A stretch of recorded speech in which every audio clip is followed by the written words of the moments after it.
예, 시장의 조정폭이 조금 깊게 나오는데요. 시황과 전략 살펴봅니다. 메리츠증권 광화문 금융센터 신영목 이사님 오셨습니다. 어서 오십시오. 안녕하세요. 오늘 이야기할 핵심 주제부터 보겠습니다. 오늘은요, 빅테크의 러브콜, 미리 보는 AI 랠리. 그러게요. 빅테크도 그렇고 AI도 그렇고 좀 주춤한데요. 중요하게 보신다는 얘기일 거고요. 시장 얘기부터 좀 하도록 하겠습니다. 전반적으로 좀 조정입니다. 그리고 특별히 국내는 이제 외환시장 원화가 1,300, 환율이 1,338원까지 급등, 원화 약세인 거죠. 외환시장은 항상 약간 심리적인 시금석 역할을 하잖아요. 맞습니다. 그래서 이제 외환시장 체크해보고 외환시장과 함께 전반적인 흐름 자체는 뭐 생각할 수 있는 범위 내 조정권에 있다고 보시나요? 네, 그렇게 보고 있고요. 네. 특히 환율 되게 민감하게 보시는 분들 많은데 네. 사실은 지금 원달러 환율의 급등은 좀 내부적인 요인보다는 네. 뭐 다들 아시겠지만 중국 경기에 대한 어떤 시장의 불확실성 그리고 이제 부동산 문제가 계속 얘기가 나오고 있지 않습니까?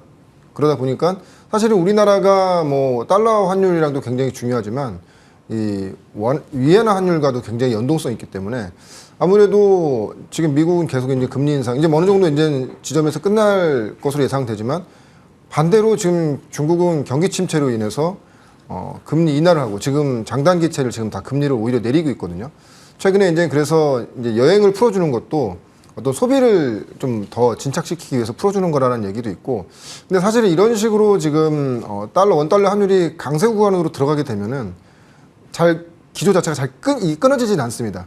아무래도 이제 중국에서 어떤 지금 이게 지금 대외적인 어떤 변수기 때문에 그렇기 때문에 지금 중국의 어떤 이런 이슈, 부동산 이슈라든지 이런 것들이 잦아들기 전까지는 아무래도 이제 그런 부분도 있고 또 미국이 신용등급이 하락으로 인해서 그러면 미국의 신용등급이 하락되면 이 원화가 강세가 돼야 되는 거 아니야 이렇게 말씀하시는데 사실 그렇게 되면은 신흥국의 돈을 빼서 일단 나가려고 하는 그런 수요가 있다는 것이죠. 그러다 보니까 좀 그런 두 가지 부분에 의해서 좀 당분간은 달러가 좀 강세로 국면으로 가지 않겠는가 그렇게 예상하고 있습니다. 네.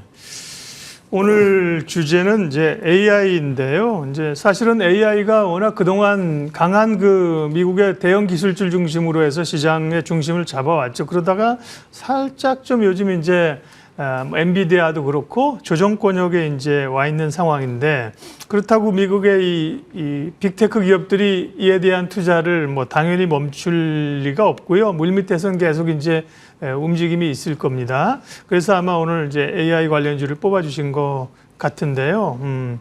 지금 이제 AI 관련해서 그러면 좀 이렇게 주가가 조금 조정을 겪을 때 어떤 걸 좀 포인트로 좀 잡아야 되는지 궁금하고요. 또 이 국내외 대기업들은 이제 여기에 대해서 어느 정도 진심으로 투자를 하고 있는지 AI 얘기 오늘도 이어가겠습니다. 네. 제가 이제 그래서 6월에서 7월 정도 때는 AI 관련돼서 하드웨어 업종들 계속 설명을 드렸고요.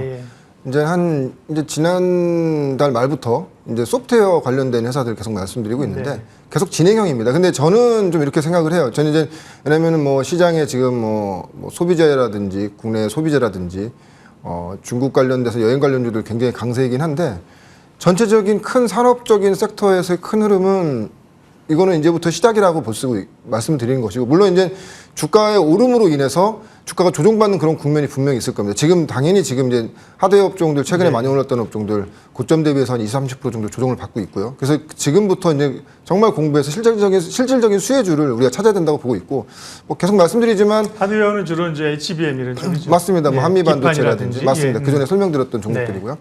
아마 시장의 관심은 23일 엔비디아의 실적이겠죠. 서프라이즈 나올 거라고 예상하는데 그 서프라이즈가 나오느냐 그리고 그 이외에 하반기를 어떤 기조로 보고 있느냐에 대해서 시장이 굉장히 좀 관심을 많이 가질 거라고 보고 있고요.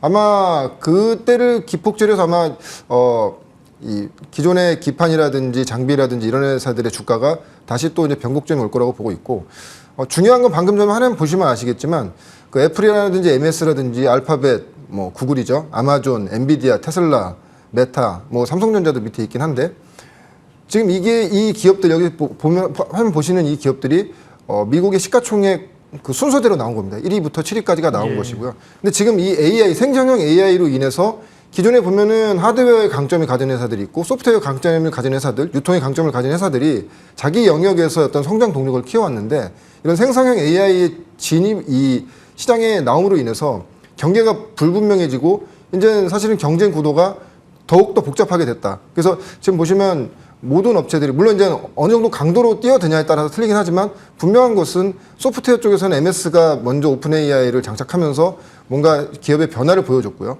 그에 따라서 엔비디아가 H100이라는 GPU를 내보이면서 엄청난 실적이 급등하는 모습을 보여줬기 때문에 당분간 이런 기조가 유지된다고 보고 있고 네. 이것이 단순히 어떤 미국만의 흐름이 아니고 글로벌리한 흐름으로 갈 수밖에 없다. 왜냐면은 결론적으로 미국에 있는 빅테크 기업들이 우리나라 국내 기업들과도 경쟁을 해야 되는 것이고 글로벌리한 세계 기업들과 경쟁하는 그런 과정에서 AI를 도대체 왜 하느냐. 제가 계속 말씀드리지만 AI를 도대체 하는 가장 큰 이유는 생산성인데 생산성. 우리가 할 수 있는 10가지 할 일들을 5가지로 줄여주고 그 생산성을 급진전시켜주기 때문에 기업들이 이것을 채택한다는 것이죠.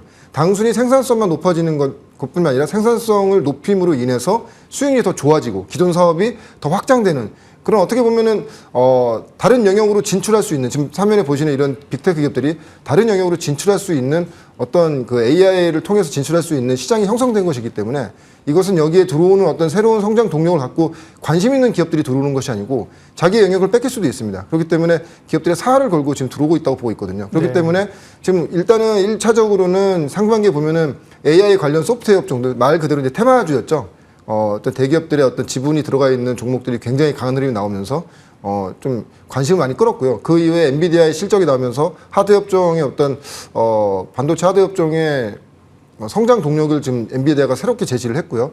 그래서 하반기에는 저는 결론적으로는 그렇게 된다고 하면은 기존의 빅테크 기업, 국내에 있는 대기업들이 소프트웨어 관련된 생성형 AI의 어떤 모멘텀들이 계속 나올 수 있다고 보고 있습니다. 그것에 가장 시장에서 가장 좀 유심히 보는 것이 네이버의 하이퍼클로버 X가 24일 날 이제 공개가 되는 것이죠. 근데 또 굉장히 공교롭게도 23일이 엔비디아 실적이고요. 예. 24일 그걸 맞춘 건지 모르겠는데 24일이 네. 그 네이버가 이제 하이퍼클로버 X를 공개를 하는데 네. 근데 단순히 뭐 짜잔하고 모든 걸 공개하는 것이 아니고 네이버의 그런 지금 스케줄을 보면은 하반기까지 계속 공개가 그 계획이 돼 있거든요. 중요한 거는 단순히 공개뿐만이 아니라 이것을 이용해서 MS처럼 B2B라든지 B2C에서 자기들이 어떤 새로운 수익 창출할 수 있는 성장 모멘텀을 보여주겠다고 얘기한 상태이기 때문에 그때 아마 23일에서 24일이 우리나라 AI 관련된 업종들의 어떤 굉장히 좀 변곡점이 나올 수 있는 그런 흐름이라고 보고 있고요. 그래서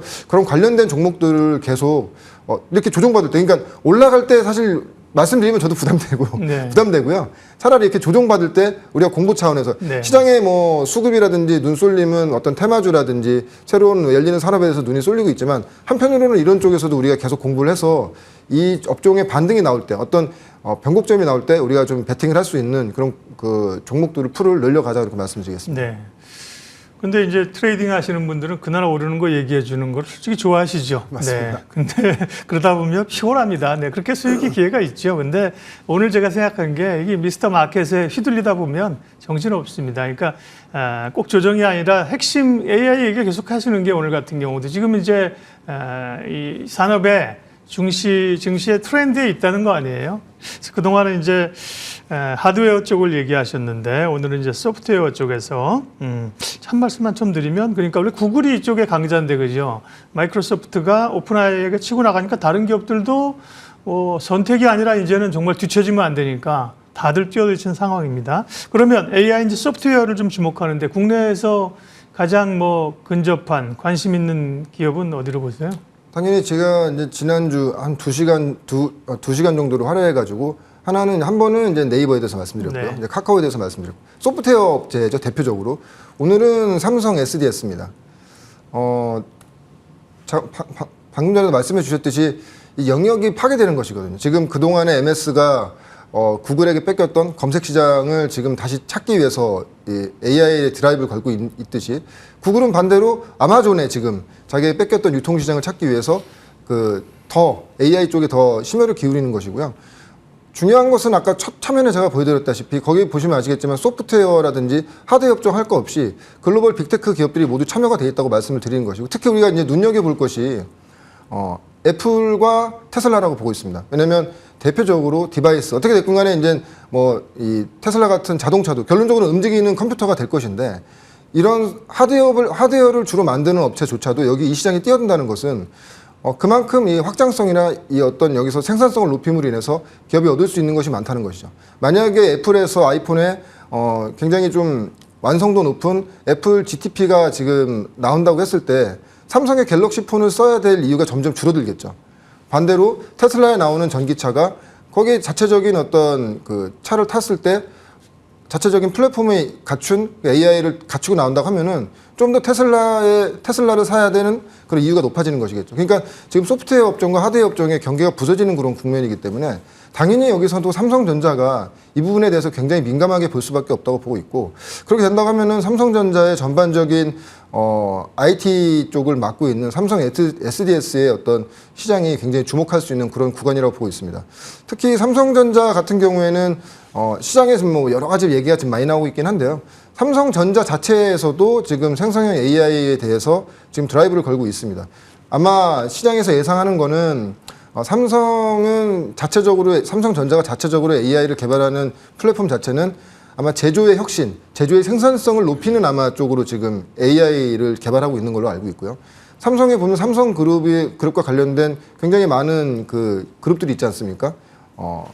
자회사들이 굉장히 많은데 그에 따른 클라우딩이라든지 거기에 맞는 생성형 AI를 만드는 것이 삼성 SDS다. 이렇게 말씀드릴 수 있겠고. 그래서 아마 추후에는 삼성 SDS의 그 역할이 굉장히 높아질 거라고 보고 있습니다. 그래서 최근에 보시면 아시겠지만 삼성 SDS가 엠노라는 그런 SCM 회사를 지금 인수를 했고요. 네. 아마 이제 근데 중요한 것은 지난번에 실적 발표하고 난 이후에 컨콜에서 지금 현금이 한 5조 정도가 있는데 적극적으로 M&A를 실행을 하겠다. 왜냐면은 지금 이제 그 삼성 SDS의 실적을 보면 이 분위기 실적을 보면 굉장히 눈에 두드러지는 부분이 IT라든지 물류가 이렇게 두 개 나눠져 있는데 당연히 물류 부분은 지금 뭐 좋지는 않습니다. 근데 우리가 지금 IT 서비스에서 클라우드 서비스 쪽을 본다고 하면은 굉장히 빠르게 지금 매출과 영업이익 성장이 오고 있다. 그래서 클라우드의 성장이 이제 데이터 센터가 만들어졌기 때문에 하반기부터도 이 클라우드 센터의 어떤 성장성이 굉장히 좀 커질 것으로 예상하고 있고요.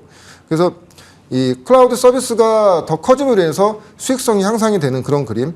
그리고 특히 삼성 SDS 같은 경우에는 2017년부터 22년까지 평균 PER이 대략 한 20배에서 23배 정도 지금 유지가 되어 왔었는데 올해 기준으로 했을 때는 이제 PER 기준으로 한 13배에서 14배 정도로 지금, 왜냐면 주가가 지금 많이 낮아져 있는 상태거든요.